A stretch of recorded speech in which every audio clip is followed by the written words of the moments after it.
पैसा तो हमारे पास बहुत है मेरे भाई। अच्छा, किधर पैसा है? प्रॉब्लम ये है कि असलियत में आप हर चीज को उस इस्लाम के चश्मे से देख रहे हैं, और प्रॉब्लम ये है आपने इस्लाम का चश्मा इतना गहरा लगा लिया है कि अब आपको खुद का कल्चर, हिंदू कल्चर समझ में नहीं आता। इसलिए दुश्मन का दुश्मन जो है वो दोस्त बनाया जाता है सबसे पहले। तो वो ये भी रीज़न हो सकता है कि अफगानियों का और इंडिया का जो आजकल इतना प्यार आया हुआ है वो पिछले 20-25 साल की जो पॉलिसीज अफगानिस्तान में फॉलो हो रही थी उसकी वजह हो सकती है। तक बात पाकिस्तान की है, पाकिस्तान तो हमारा हमसाया मुल्क अफगानिस्तान के साथ भी इस चीज में उनसे पीछे है। तो एक ऐसा कंट्री जो टॉप 5 में आता है और एक ऐसा कंट्री जिसने सारा उम्र दहशतगर्दी में गुजारे, जिसका नाम अफगानिस्तान जो लोग कहते हैं, उससे ये पीछे है। एजेंट है, ये आईएसआई का एजेंट है। कई मेरे हिंदुस्तानी भाई यहाँ भी ये कह रहे हैं कि आईएसआई, ये डीप स्टेट आईएसआई का एजेंट है। क्या फर्क पड़ता है? कुछ दुनिया में मैंने देखा है चीमा साहब, 5% लोग होते हैं, उनसे आप you can not deal with them. Her community के अंदर 5%, कुछ परसेंटेज ऐसे लोग होते हैं जो दे आर बोर्न नेगेटिव। यहाँ ये पूछना चाहूंगी, दुनिया भारतीय कल्चर को, भारतीय लैंग्वेज को इतना क्यों वैल्यू करती है? मेरे ख्याल से तो नहीं करना चाहिए। वहाँ की अवामी। नमस्ते दोस्तों, जय हिंद किंग भारत न्यूज में आपका स्वागत है। दोस्तों, जैसा कि आपने क्लिप में देखा, कर्ज के मकड़जाल में फंसे पाकिस्तान की बर्बाद इकोनॉमी किसी से नहीं छिपी है। देश का खजाना खाली होता जा रहा है और महंगाई बढ़ती जा रही है। पाकिस्तान में गरीब ही नहीं, अमीरों की हालत भी पतली है। पाकिस्तान लगातार कैश की किल्लत से जूझ रहा है। इकोनॉमी अब भी नाजुक बनी हुई है। पाकिस्तान की इकोनॉमी खस्ताहाल से गुजर रही है। पाकिस्तान की कुल तरल विदेशी मुद्रा भंडार फिलहाल 12.6 अरब डॉलर है। खुदरा महंगाई की बात करें तो यह मौजूदा साल में जुलाई से सितंबर के बीच 29% दर्ज किया गया है। वर्ल्ड बैंक के मुताबिक वित्त वर्ष 2023 में पाकिस्तान की अर्थव्यवस्था तेजी से धीमी हो गई और वास्तविक सकल घरेलू उत्पाद में 0.6% की गिरावट का अनुमान है। वही भारत तेजी से आगे बढ़ रहा है। भारत की अर्थव्यवस्था तेजी से आगे बढ़ रही है। पूरी दुनिया के विभिन्न देशों के साथ भारत के मधुर संबंध है। पाकिस्तानी यही देख रो रहे हैं कि किस तरह उनसे उनका देश संभाल नहीं रहा और भारत हर क्षेत्र में आगे बढ़ रहा है। इसी पर पाकिस्तानी लोग चर्चा कर रहे हैं। दोस्तों, वीडियो को आगे बढ़ाने से पहले एक छोटी सी रिक्वेस्ट, प्लीज हमारे चैनल को सब्सक्राइब करें, लाइक करें और शेयर करें। तो आइए वीडियो को आगे बढ़ाते हैं। यहाँ ये पूछना चाहूंगी, दुनिया भारतीय कल्चर को, भारतीय लैंग्वेज को इतना क्यों वैल्यू करती है?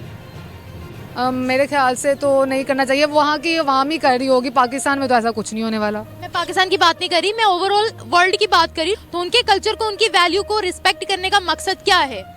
अब फॉर एग्जांपल के पाकिस्तान में पीएसएल मैचेस हो रहे हैं तो उसके लिए एक पोइम बनाते हैं सिंगर। हम ही बनाते हैं वो सिंगर। बाहर की कंट्रीज तो नहीं बनाती। बाहर की कंट्रीज नहीं भी बनाती। तो जब वो सुनते हैं पोइम, हम सुनते हैं, हमें इतनी खुशी होती है, इतना अच्छा लगता है, एक जोश सा आता है कि भाई हम लोगों ने मैचेस देखने हैं। तो सुनने वाला तो ऑब्वियसली बात है कि उसको एंजॉय करेगा कि भाई पाकिस्तान की आवाम इतनी एंजॉय कर रही है। तो जाहिर सी बात है, उनके सामने जैसा इंडिया को रखा गया, मोदी को रखा गया, उसने तो वैसा ही बोलना है और खुद से तो कुछ रखा गया। अच्छा, मेंटली तौर पे ना मुझे नहीं लगता कि वो बंदा सही होगा। क्यों नहीं सही? अच्छा ये बताएं कि आप पीएम मोदी को एज अ पर्सन कैसे लेती हो, कैसे देखते हो? बहुत ही वो मैं कि पाकिस्तान में होता है बेड़ा गर्क हर चीज का, उन्होंने इसका भी बेड़ा गर्क कर दिया। भस्मासुर है पूरी कौम, भस्मासुर। जिसको हाथ लगाएंगे वो चीज राख हो जाएगी। दोस्तों, सुपार्को के ऊपर उन्होंने डाला, मेजर जनरल के ऊपर, मेजर जनरल के ऊपर, मेजर जनरल फौजी रिटायर हो गया, उसको डाल दिया। उनको लगा कि पाकिस्तानी आर्मी ही रॉकेट उड़ा देगी, जबकि पाकिस्तानी आर्मी का ही रॉकेट उड़ गया। ओआईसी का इजलास बनाने की कोशिश कर ली कि जो है वो मैं अमेरिका की गुलामी से बाहर निकलूं। जब भी पाकिस्तान में कोई ऐसा लीडर आता है, आप जाहिर बात है उसको साइडलाइन कर देते हैं। आज ओआईसी की क्या वैल्यू है वैसे? अगर ये एक मैं सवाल करूं, मुझे तो नहीं लगता ओआईसी कोई वैल्यू है ओआईसी की एज सच। आप में इसे डिसएग्री कर सकते हैं वैसे? सर बिल्कुल, मैं इस बात से थोड़ा सा डिसएग्री करूंगा। ओआईसी की वैल्यू जो है ना, वो जाहिर बात है 57 उसमें कंट्रीज है। और जैसे कि पाकिस्तान में आप मुझे बताएं कि एक गधे को जो है वो प्राइम मिनिस्टर बिठा के आप उसको कह दें कि यार हमें लीड करो, सेम लाइक आप ओआईसी में जो है वो एक किसी गधे इंसान को आगे लेके आए, उसको कहें कि यार लीड करो, तो जाहिर बात है ओआईसी का जो आज स्टेटस है वही होगा। यही चीज आप देखें, OIC 57 कंट्रीज, हम कहते हैं मुस्लिम उम्मा, ब्रदर मुस्लिम उम्मा, उसमें तो ईरान भी आता है। ईरान के जो हमारे साथ ताल्लुकात हैं सबके सामने है। इस्लामिक कंट्री तो अफगानिस्तान भी है, उसके जो हमारे साथ ताल्लुकात हैं सबके सामने है। बांग्लादेश के जो पाकिस्तान के साथ ताल्लुकात हैं सबके सामने है। इवन अब UAE और सऊदीया भी हमें उस तरीके से लिफ्ट नहीं करवा रहे। आप इस चीज से एग्री करते हैं? सर बिल्कुल मैं एग्री करता हूँ, वो नहीं तो फिर OIC किस काम का? हमारी पॉलिसीज देखें, हमारी पॉलिसी जो है ना वो किसी भी मुल्क की पॉलिसी जो है उसको डिस्क्राइब करती है कि वो मुल्क किस साइड पे खड़ा है। आप मुझे बताएं कि पिछले 50 साल में जो है अफगानिस्तान आपके अगेंस्ट है, बांग्लादेश आपके अगेंस्ट हो चुका। इसके अलावा जो है वो चाइना जो है वो सिर्फ और सिर्फ इस वजह से कि वो आप और आपकी मिलिट्री एस्टेब्लिशमेंट जो है इकट्ठे मिलकर जो है उसके साथ जो है वो CPEC है और ये सब वो मतलब उस चीज को देखते हैं। ठीक है। इसके अलावा ईरान है आपके नीचे, मतलब जो भी कंट्रीज है, नेबर तो सभी नाराज है ना। सभी इंडिया नाराज की अगर है, बात सभी करें वो तो नाराज हमें बताया गया अजल से ही, शुरू से ही हमारा वो दुश्मन है। हमारा दीन ही नहीं है, उसको एक्सेप्ट करता तो हम कौन होते हैं भाई? पूरी दुनिया करे, पूरी दुनिया चाहे ना करे, हम लोगों ने अपने दीन इस्लाम के मुताबिक चलना है। तो अगर वो चल रहा है अपने कल्चर के मुताबिक तो उनका कल्चर बाकी कंट्रीज में लाइक किया जाता है।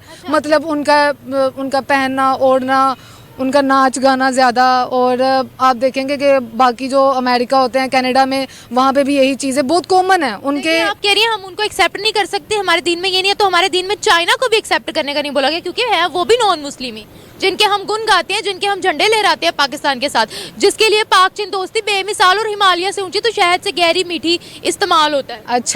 अच्छा चले ठीक है, इनका पॉइंट अच्छा है, लेकिन इसका जवाब मैं इनको ये दूंगी कि हम लोग चीन को क्यों अच्छा समझते हैं कि वो पाकिस्तान की हेल्प, जैसे भी है वो पाकिस्तान की हेल्प करता है, चाहे पैसे देता है। तो ये देखिए जब पैसा आया तो सारा कुछ भूल गए। सगे नहीं है वो पाकिस्तान के, जिन्होंने मस्जिदें तोड़ी है वो कहाँ से सगे होंगे? एक सेकंड, अगर आप कहते हैं ना वो पाकिस्तान के सगे नहीं है, तो पाकिस्तान में रह के लोग एक दूसरे के सगे नहीं है, वो तो पाकिस्तान से बाहर है। क्या बात है, क्या बात है।